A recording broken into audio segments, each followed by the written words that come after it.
So, on number 12, it says scrape glue to determine the flat and more stable surface. We did that the other day. I took it on a metal table and I did that rocking test similar to what you did with your individual pieces.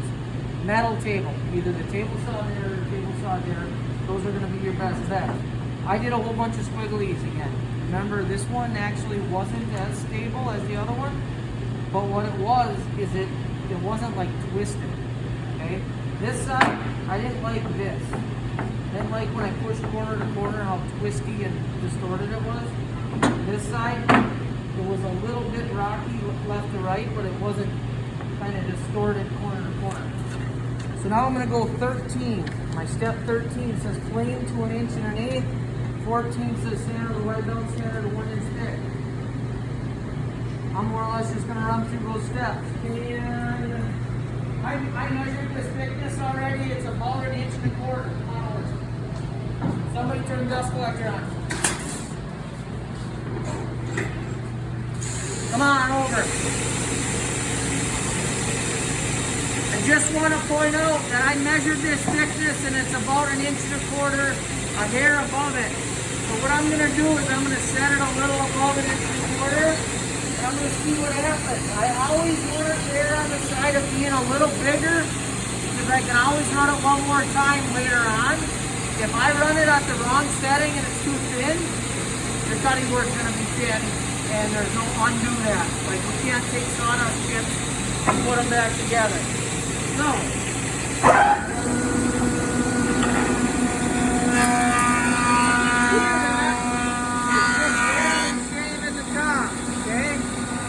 so you'll see that it just barely shaved the top. I'm going to give this, you're going to hear me talk about this as revolution, okay? One whole turn is a revolution, obviously. I'm going to give it about a half. That should be adequate for now.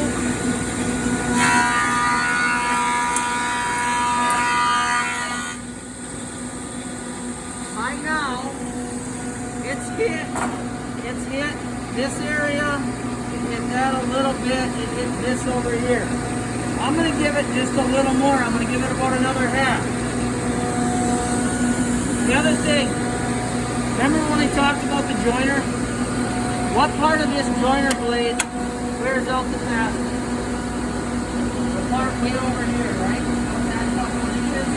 Same thing with that joiner blade. What part stays the sharpest the longest? It's like this section over here, right? What part of this wears out the most, the fastest? What do you think, David? The middle. Being middle is the most abused. Try to skirt the outside.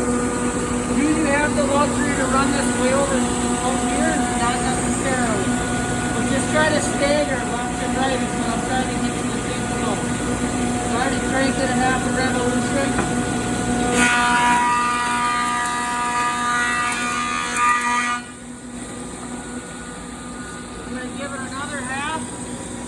Go as much as one whole crank, but here's the deal.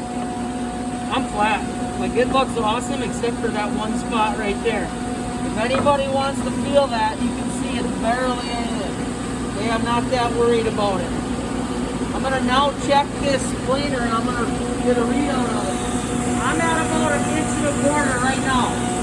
I'm at 1 1/4. I'm gonna put this side down.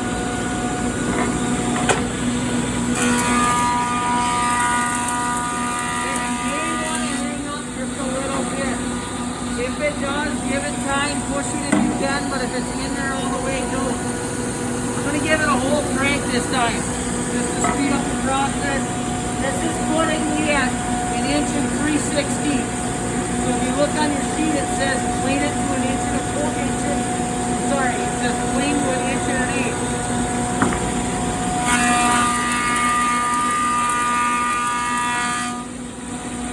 I'm going to give it another half crank.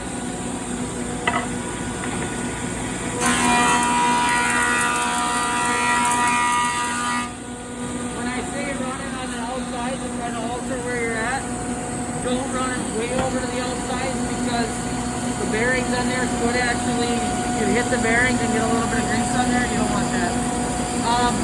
I'm hitting the whole way now except for right through here and right over there. I am at a hairpin above an inch and an eighth. So I'm going to go down to here. That's about an inch and an eighth right there. I'm going to just double check where I'm at here. I'm at about an inch and 3/16. This is going to take this down, make that money.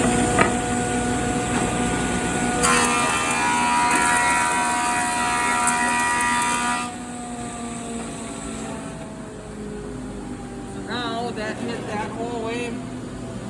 And this all got hit except for this one little fuzz right there, maybe a little bit there. So, how thick am I now? About an inch and an eighth, just a fuzz over an inch and an eighth. So, come on over, meet me by the white belt.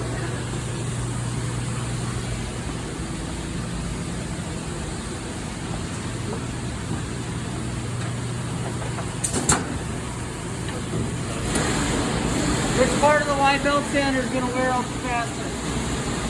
The middle and this section right here, because it's easy to feed things in and catch them over here. Yes, the white belt sander works a little better if you have two people. No, it's not mandatory to have two people. I run it by myself all the time. I feed it in here, I walk around to the backside and I catch it. I'll show you how to specifically do that. This is a very interesting ruler mechanism. Blaze, I want you to come over here so you can see it. I want everybody else in a position that you can see it. The inches is broken up just like a normal ruler. This is metric. You live in America. You don't worry about the metric. Got it? Okay. So over here is your ruler. Right here's the tag. It says down or up. Well, we want to go down. So we're going to go down. I'm at about an inch and an eighth thick. I'm going to go past an inch and an eighth and I'm going to crank it back up to take that backlash out of it. I'm going to go up until my zero is reading at about an inch and an eighth. Okay? That's where I want to be. I'm going to start it up. And I'm going to feed it.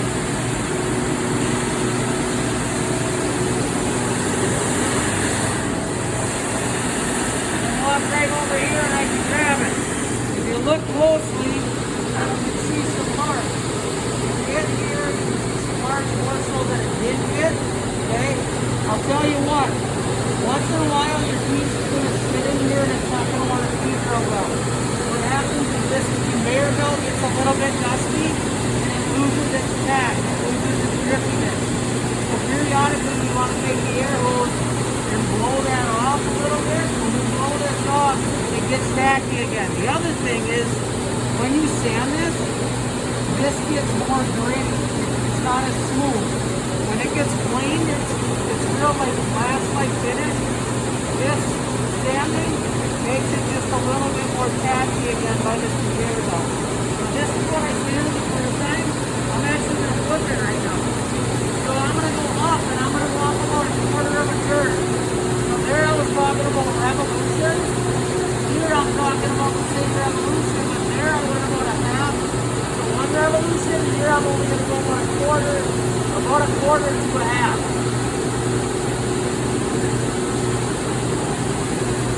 Nathan, you got me?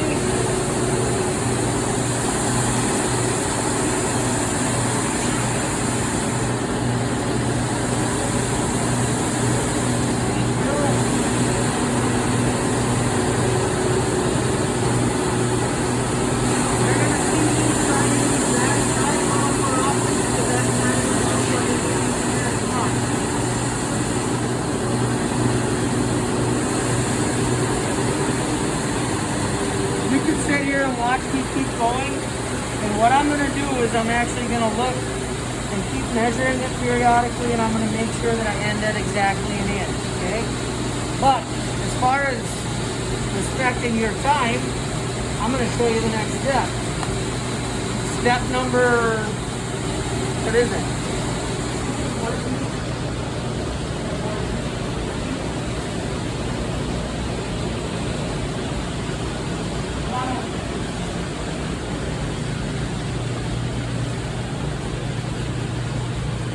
Step number 14 is sand on the wide belt sander to 1 inch thick.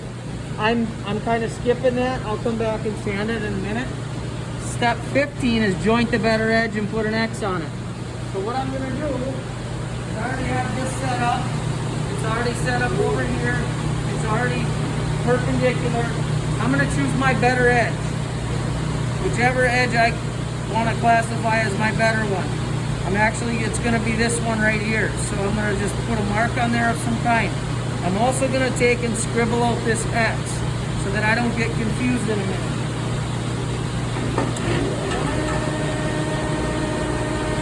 Some people like to do this and hold it like this, that's fine. Other people like to put their thumbs on the back side and run it through like this. And it's up to you. It's all whatever feels more comfortable while staying at least 4 inches away.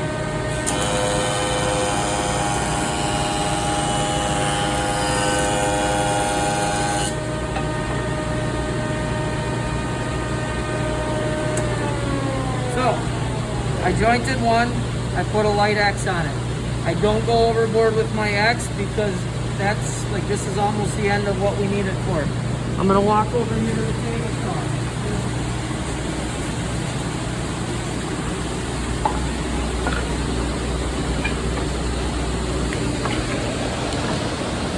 I'm gonna set this up to what? What does it say on your sheet?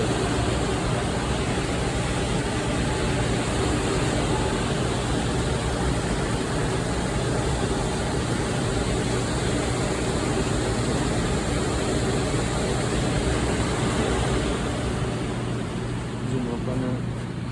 10 1/16 is correct. So I jointed one edge. I set it to 10 1/16. I set my blade height. You can leave it off. Yep. I set my blade height. Now you're going to notice that I can technically do this without a push stick. Use a push stick if you feel good about it or not.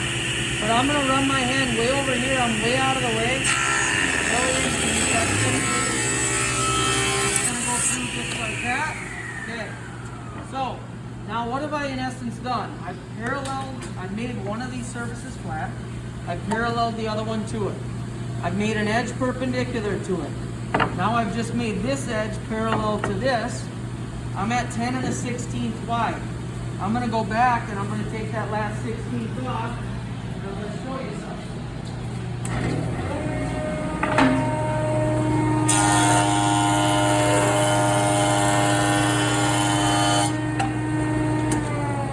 Now, I am gonna show you that what I did, you can zoom right up on this, please. Right there. That it's exactly 10 inches wide. That's why we do what we do.